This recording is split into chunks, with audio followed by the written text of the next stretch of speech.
Renel Martinez, and I hope now that I finally verified my account and done everything, I can talk for hours. The proof is in Infinity War, and I don't have any editing technology, but I'll get to it. Iron Man is alive. Iron Man is alive.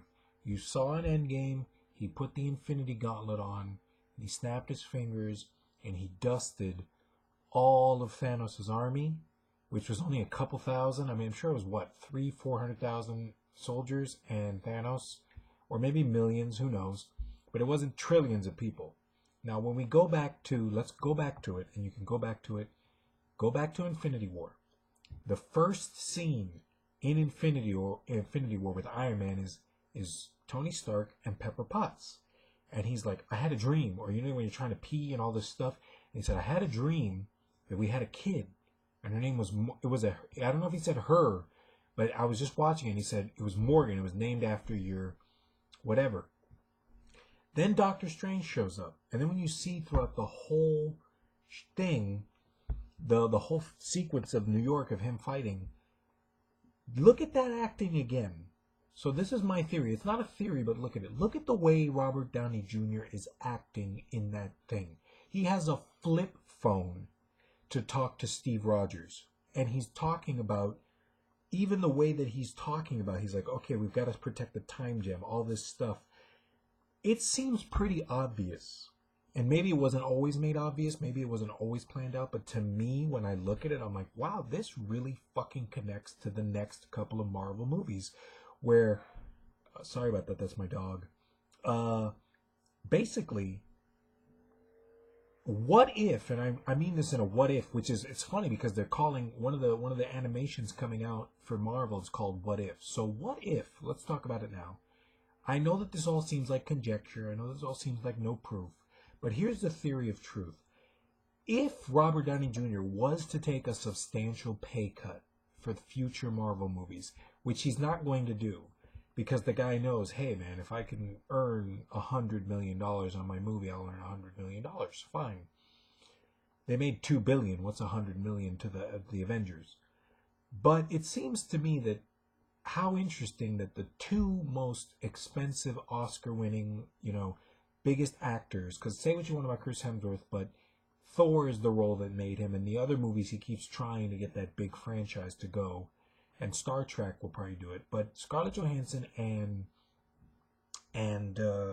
Robert Downey Jr. are probably, and Captain Marvel are the three biggest paid in the franchise. Not Samuel L. Jackson, nobody else. So it's interesting that they did an arc where they said, okay, Iron Man is dead because he snapped his fingers and the gauntlet killed him. It was just his life support systems failed. But go back to Infinity War. He says we had a kid. What if Iron Man at that moment from Infinity War, the moment we see him, what if he knows everything that's going to happen in Endgame? He sees all, Doctor Strange, everyone, in the multiverse of madness, which is coming up with Quicksilver, who died. And also, when you look at Infinity War, Thanos says to Loki, no more resurrections. No more resurrections. So what does that mean exactly? What do you mean no more resurrections? Oh, because he's been killed before and he died? How is that possible? What do you mean by resurrections? No more resurrections for Loki. But Loki survives. Loki survives in Endgame because the whole timeline has changed. He has his own TV series coming out called Loki. They're making another Thor movie. And where's that Thor movie going to take place? On Asgard? Not on Asgard? What's going to happen? Where are they? Are they on Earth and she's just Mighty Thor? So anyway, but the Iron Man living, I know it seems like I'm stretching, but the fact that they mentioned Morgan, is Doctor Strange in Doctor Strange 2 going into the multiverse of madness because of a resurrection spell? Because of a resurrection spell, because resurrecting isn't easy. Let's be honest. The only person who's ever been resurrected in the history of the Bible was Lazarus. A bunch of other people were learned to resurrect because Jesus had brothers and sisters and Jesus had followers, apostles, and they knew how to resurrect.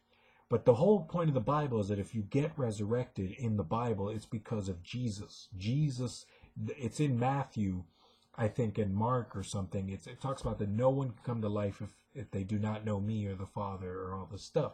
So we've always established that because Lazarus came back to life, because anyone can be resurrected, just like Batman, the Lazarus pit, if you're resurrected that isn't Jesus, if you do a resurrection that's not Jesus, it will have an effect that's, you'll be alive, but you have to earn that life. Something's wrong with you. You're a zombie. Your soul is gone. Something like Buffy, where if you were in heaven or something happened, you are fucked now because Jesus and the process of resurrection through Jesus Christ did not resurrect you. So if you're the Silver Surfer, if you're the Fantastic Four, if you get resurrected through science or something else, if it's just a kind of you died because of something but you were brought back immediately, that's kind of a form of resurrection. But Iron Man died and they buried him. Now, let's talk about it. How can Iron Man not be alive when Thanos literally killed billions of people? He killed them. He didn't just soul stone them. See, we always thought before Endgame that the soul stone kept their souls and that the souls were trapped in the soul stone. We don't know if that was true or not, but everybody was dusted.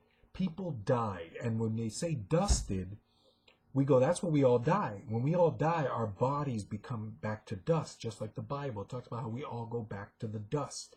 We go back to the polvo, which is in Spanish means dust, from ashes to ashes. So we become ashes. So Thanos just did a godlike kill, which was like, I don't have to cut your head off. I don't have to bleed you. I can just put you to dust.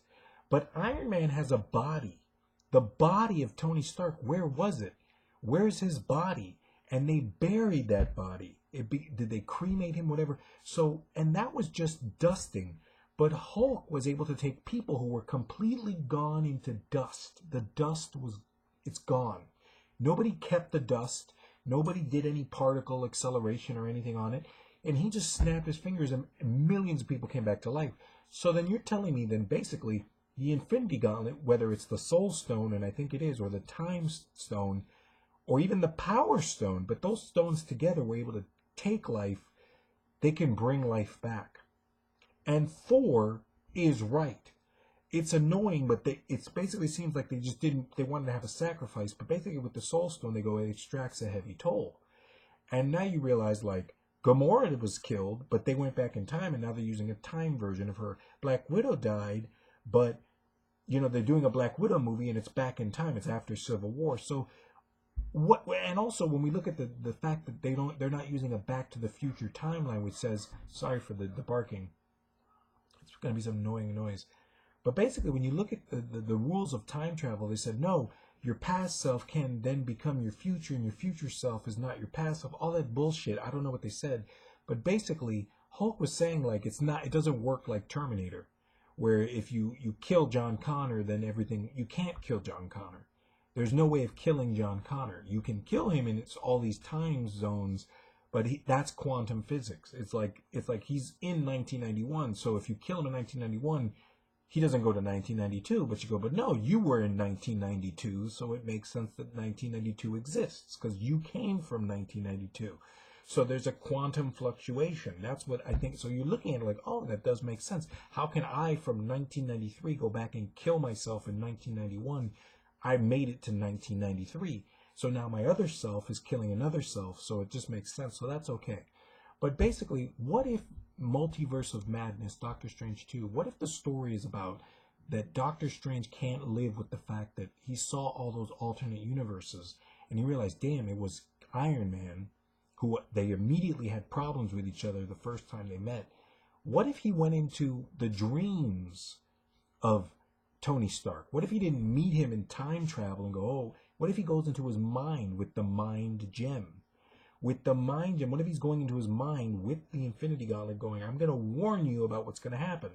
This is what's going to happen. You're going to die in Endgame. You're going to snap your fingers. This is what's going to happen. And then suddenly you realize that now Iron Man from Infinity War knows the same way that he built the iron suit for Spider-Man, that he immediately was like, bring that out and go save Spider-Man. Suddenly you start to realize that the Edith, the glasses, all these things are connected. And even when you see Edith, where he says, even dead, I'm the hero. So he knows he's dead. He knows he's dead, but he can come back with resurrection. And we always think, well, cosmic, the Silver Surfer, the Eternals, these are cosmic beings. So if Jesus has the power of resurrection, and we look at that where we say Jesus was resurrection, he's the only resurrection, suddenly we're realizing, well, that's from an atheistic point of view, which Marvel is more atheist, as opposed to, Jehovah Witness or, Jewish or anything like that, or Christianity. They don't not accept it, but they don't, we're living in a Marvel world where a raccoon is talking. So basically, and there's time heist and things. So suddenly we realize that the Eternals, Black Widow, Doctor Strange, Thor, a god, a demigod, suddenly you realize they can bring Iron Man back to life. And I know a lot of you are like, God, you just talked all this stuff. Prove it. That's the proof. Morgan. They could have just, why did they know to call her Morgan? What? And also, for 5 years, Tony Stark was living in the decimation, in the blip. He wasn't in the blip, but he was living in the world where the people were gone. What was he doing all that time? What was he doing?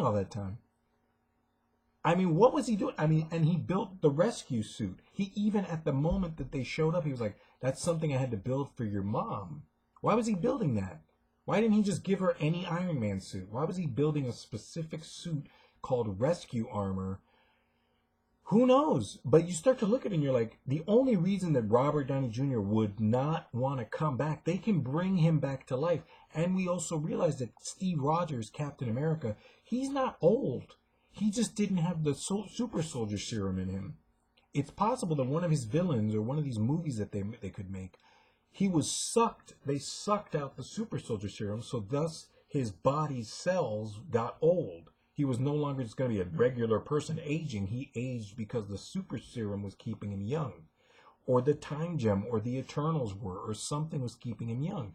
So we don't know what his adventures, we don't know what the adventures of Captain America are. If you call it the adventures of Captain America, that's what he's going through. He's going through the 50s, the 40s, the 30s, the 20s. He's going through time. So for him, 1 second in the 50s, here it's 5 hours. It's just like Ant-Man said, for me, 5 years was 5 hours. So just think of the power of what they can do with Captain America, showing that he's not dead. It's just that they're no longer in the same time frame anymore. You're no longer going to see just Captain America living in 2019, living in 2015. He's living his life now with Peggy. And he's no longer with the Avengers. They broke up. But keep in mind, why does Iron Man have a flip phone? He's got the greatest technology in the world. He could save that number into his glasses and go, here's the number. The fact that he has the flip phone shows that is a clue that maybe he was in a time where all they had was flip phones. Just the same way Nick Fury had a pager to contact Captain Marvel. Why aren't they just like, can you just find out what the thing is and update it to an... if I have a flip phone, I don't go, oh, well, that's the only flip phone that I'll ever have for the rest of my life. I take the number or I take the contact information and I put it to my new device. It's like a photo. Yes, it was a 720 by 480 or something photo. Now it's a 4K photo. So you see that at that moment, Iron Man knows with the glasses, with the flip phone, with the Morgan, that Doctor Strange is living in the multiverse of madness, possibly because he did a resurrection spell to keep Iron Man alive and bring him back. And then they're going to show you the story arc that fucks up Tony Stark, which is the demon in the bottle, the Mandarin, all the Ghost Rider, hell, heaven, cosmic, eternal. So we are going to a place where if Iron Man comes back, it could bring about the mutants apocalypse. It could bring about Galactus. It could bring about a shift where resurrection brings a problem. And that's all I want to say. I think that's my theory. And I think Iron Man could be alive. Black Widow could come back. Soul Stone, they could find a way to get her out of the Soul Stone. And Gamora. It's all about just writing it. But if you want to be a writer that says, no, when I say she died because the gun of infinity kills you and it always kills you for all life, it's the Destroyer Infinity gun, it killed you. You go, yeah, but there's time travel. When Doctor Strange was killed by Dormammu, or Dormammu or whatever, he was being killed in so many cosmic evil ways. He tried to kill him gone, but he said, no, you're trapped in time. You are a part of a time. So the Eternals and those, they must be out of time. There are things that are out of the time gem. Thanos is strong. It's not the same thing to just say, when I shoot you in the head, or when you're blood, or when you're out of breath, you're dead. That's the point of a Marvel. That there are people who can transcend that. There's a Jesus quality of, he walks on water. He's not like everyone. He's a Neo. He's the Matrix. He can take bullets out. He can come back to life like Neo when he was shot. That's the one. So we look at that, and I hope that Robert Downey Jr. comes back. And I have the phone number to his team, Downey, but I'm not going to put it out there. I'm going to let those people rest. But when I called, I kept trying to bring Iron Man back, and I keep emailing Jon Favreau and all these people, and I'm like, you got to bring Iron Man back. He's got a daughter. We still need Iron Man. There could be an Iron Man Spider-Man movie. There could be an Iron Man New Avengers. And I know that you go, well, it's an arc. But that's not how life is lived. You don't live your life through an arc. Well, when you started, you were the boy. Now you are the man. It's like, dude, what is this philosophy? Like, when people die, they die. Stan Lee died. And what do we think about him? Did he die, he died doing what he loved, making comics? Stan Lee died because he was just old, and he finally croaked. Or not the word croak, but he was an old man, and we don't know what kills an old person. Finally the breath of God was no longer in him, and he died. But are we to say that if we had Eternals in our life, if we had a person that was the Eternals or Thor, and we gave him an elixir, he couldn't live 300 more years, 500 more years? That's what I know it's crazy to talk about, but Stan Lee could live in the world of Marvel. If it's a world of Marvel, Stan Lee is an old man living with super soldier serum, with gamma radiation. He's alive. So Iron Man can live too. And if you look at Infinity War, the clues are there. If you write it, looking at Infinity War, all the movies, you can see that Iron Man knows that it's the end game for him, but he can survive. Now, he knew putting on that gauntlet, it would kill him. So maybe a resurrection spell could bring him back. Maybe the Eternals, maybe a cosmic Silver Surfer can bring him back. But if they would have killed Iron Man outside of Infinity War, he would have come back to life in some way. He died being a hero, but Thanos can come back to life. Anyone can come back to life because the time gem, the soul stone, all this stuff. So thank you for listening. Watch Infinity War again. Please bring back Iron Man. Just find the money, guys. Robert Downey Jr. is worth it. If you only got to pay him $30 million for like an hour worth of work, fine. It's worth it because there is no other Iron Man. And when you respect Luke Perry, I'm going to say, Luke Perry was supposed to be killed on Riverdale. His character got shot by the Black Hood. They could have killed his character off. They could have said, no, man, why are we going to do this bullshit where he got shot and then he survives the gunshot and he goes back to being just 100%. When people really get shot in life, they die. Well, that's not, and they could have killed his character off then, and then you would have looked now and say, oh, well, they killed his character off on Riverdale, so they didn't have to do it again when he really died. He really died when the Black Hood killed him, and the story worked out. And now we have to write some bullshit of, oh, he's gone because this happened, and say it off camera. But the point is, I just want to say, Robert Downey Jr. is alive. He can do anything to appear in Marvel movies, and they want to bring him back, and fans will cheer but you have to earn that resurrection by going, well, now that we resurrected you, your life is shit. You're always drinking, you're drunk, you're not a hero, you're evil, you suck. You should have died a hero. Now you're the villain. Now you're a piece of shit. Now you have, you're like a zombie, or you're dying, or you're evil, your soul is gone. So, I don't know, but we'll talk about it. Kevin Feige, look for it. Iron Man has to live, and Doctor Strange. If they do it in Doctor Strange and Black Widow and Thor and these new movies and Shang-Chi, and even Asians, they believe in the soul and the spirit and the ancestors. So come on, man. Iron Man is alive. Magic was able to help Doctor Strange's crippled hands work again. A body being destroyed, putting the soul and the spirit in it, bringing the body back. People from dust coming back because you snap your fingers with a gauntlet, and all the dust you return. Very biblical. So bring them back, and put them back with Spider-Man. I want to see Iron Man and Spider-Man the movie. There's some great comics about that. There's some great with the Fantastic Four. It doesn't have to be the Avengers anymore. It could always be the women Avengers or the new Avengers, but Iron Man has to come back, and I know people are happy to see it.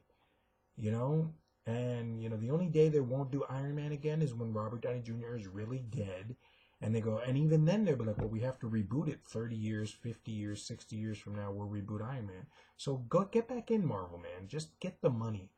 And if you have to take a pay cut, Downey, take it, man. It's worth it. If you can make, you don't want to be the barber. When you wake up, and I don't mean this in a mean way, but if right now I'm a barber, I'm not making $75 million on a haircut. And no one's taking my design of haircuts and giving me money. You're an actor, man. And the money is really good. They're going to pay him good money. So just be affordable, because it seems like greed is going, hey, this guy's like a humongous Peter Jackson. And every time we pay him, he's only in the work for like a couple minutes and we're paying so much money. Pay the guy the money, because we want to see 20 more Iron Mans. We want to, how far can this guy go and be the Michael Jordan where he's like, he did like 63 movies.